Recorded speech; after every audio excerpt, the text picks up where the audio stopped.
Welcome to this updated video guide for Animate Weapon Cold Conversion in the 3.12 Heist League. Thanatos Gaming here, and I'll say off the bat that this is intended as an advanced topics video because it's really just covering some of the evolution of the build following the 3.12 Heist League, and I'm taking for granted that you already have perhaps seen my previous video on this covering the build overview, or maybe checked out my forum guide. And this has been a living document. I've been continuing to update the guide based on the feedback that I've gotten, and as a result I think it's pretty complete, but I think people also might find it helpful to hear about what's changed in the Heist League, and there has been actually a pretty big evolution in how the build goes about building its defenses, something that I've been very pleased with, and so I wanted to share that with you in a video. Anyways, I've played a couple of other builds so far in the Heist League. I've done Hex Blast Ignite, I did some stuff with the new Shockwave Totem, I played some Penance Brand, but I ultimately end up coming back to Animate Weapon again and again just because it has a very easy playstyle, for me anyway, and it just kind of effortlessly gets up to a large amount of boss DPS. And this is something that I found when playing other builds, is you're trying to squeeze out every last little bit of optimization to your damage to make bossing feel good. And personally, I'm not particularly mechanically skilled at dodging boss encounters, and I don't really have an interest in studying boss fights and learning all of their moves and so on so that I can tackle it like a Dark Souls boss. That's not really why I play Path of Exile, and so I want my build to kind of aid me in a lazy approach to bossing, because you have to do it and it can become really frustrating if your build does not make that easy. And what I find with Animate Weapon is it's pretty effortless to get up to about 10 million boss DPS. I think this particular build is doing about 11 million boss DPS, and it's not even very heavily optimized. I don't even have all level 20 gems, I don't have all awakened gems. My abyssal jewels could be a lot better and make that DPS very easily higher, but my personal opinion is once you hit about 10 million boss DPS, going beyond that, I mean, you'll see builds that are like, oh, 50 million, 100 million Shaper DPS, but as you're just playing through the game, you hardly even notice that difference. And what I like about Animate Weapon is the very easy nature of getting good boss DPS on it means that you can instead focus your efforts on defenses for the build, because you just don't need that many resources to go into your offense.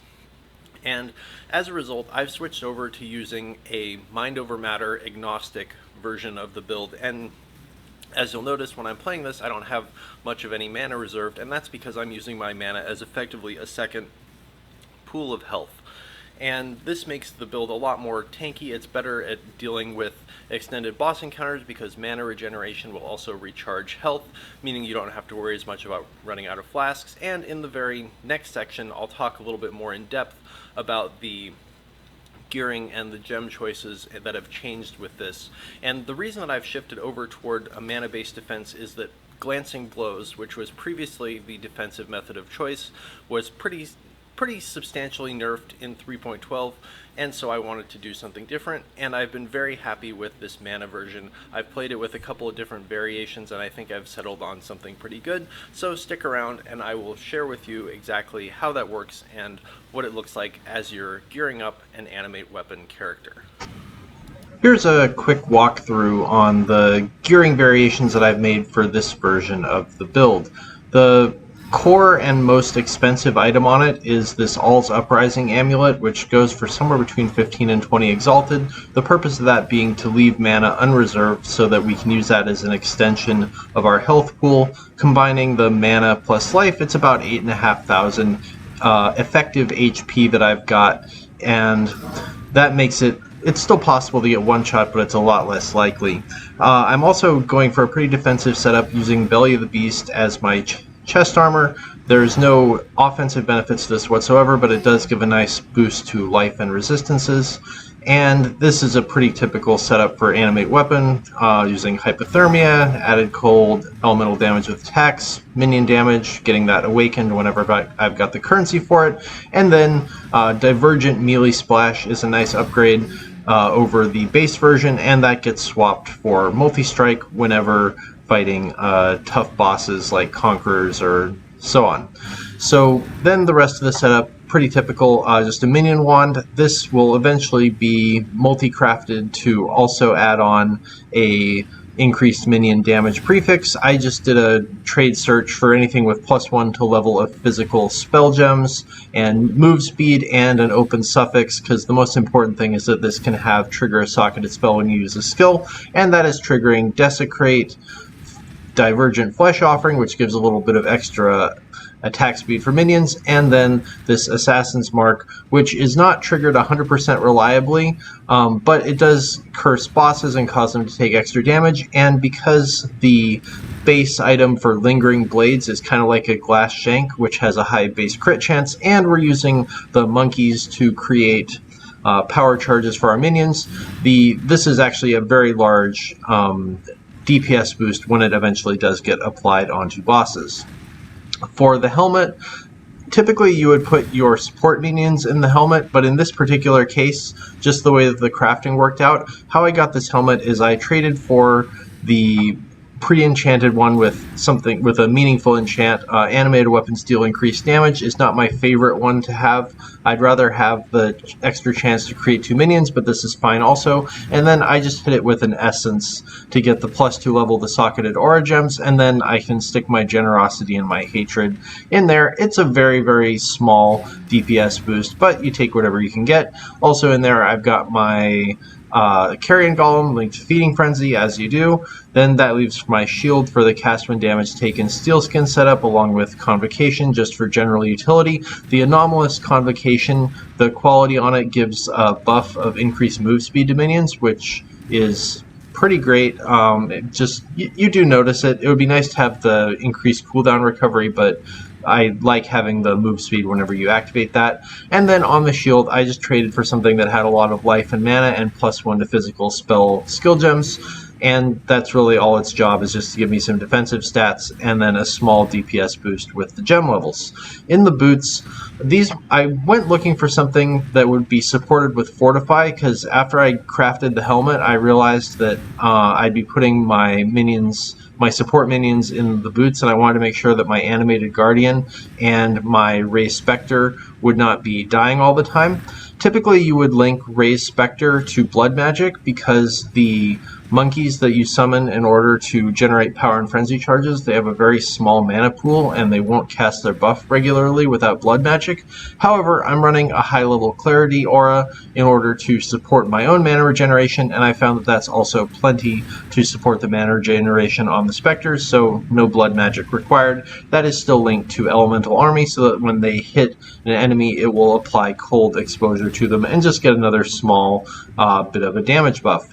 The Animate Guardian, honestly, this deserves a lot more attention than it typically gets, because the Animate Guardian, this guy over here, he does a lot of work for us, and the setup that I'm using is primarily defensive. I've got the Garb of the Ephemeral, which prevents enemies from slowing me or from dealing critical strikes, and the Sign of the Sin Eater, so that he will take any ailments rather than me.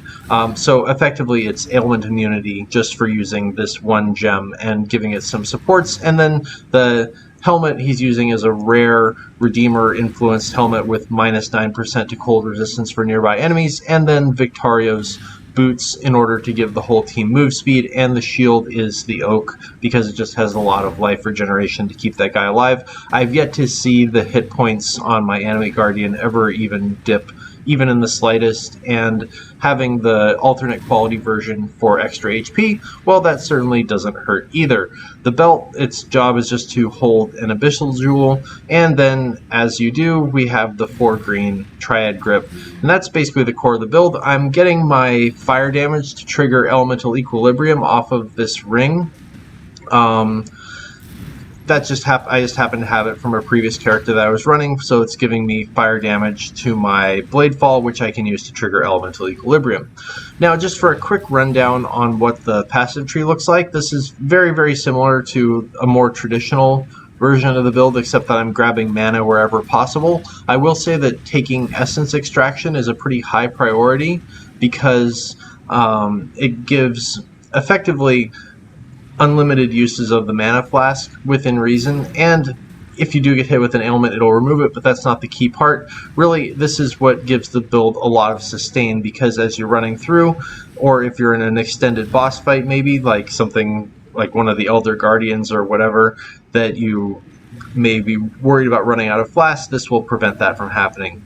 And the pathing on this is slightly different. I go down through the center here just to grab, gets an extra jewel socket and these extra mana nodes, which is nice. Then coming down, Battle Rouse is a node that I really like when you're doing a mana-based defense. And then we've got both Mind Over Matter and the Agnostic. So effectively, most of our damage is getting taken out of our mana one way or the other, and then that regenerates very quickly. Then the rest of it is just the typical stuff you would do on an Animate weapon build. I don't have to take any of these aura nodes, which would otherwise be necessary if I were trying to run skitter bots in addition to Hatred. And then over on the cluster jewels, the idea is just to stack up as many renewals as you can possibly get, 3 different renewal notables, and then just whatever else is helpful to try and keep minions alive. Dread March is good because of the extra movement speed, and Life from Death is good because it gives a large chunk of life regeneration to minions and helps keep our important stuff alive. So that's the core of the build. I would say that it sacrifices very intentionally a decent amount of DPS, but really that's not where this build is lacking. The boss killing potential, I mean, whether it takes 15 seconds or 10 seconds is not really that big of a difference, but by having a little bit more defensive ability, it's less chance of getting one-shotted, makes it a lot less prone to frustration, and it makes it easier to level.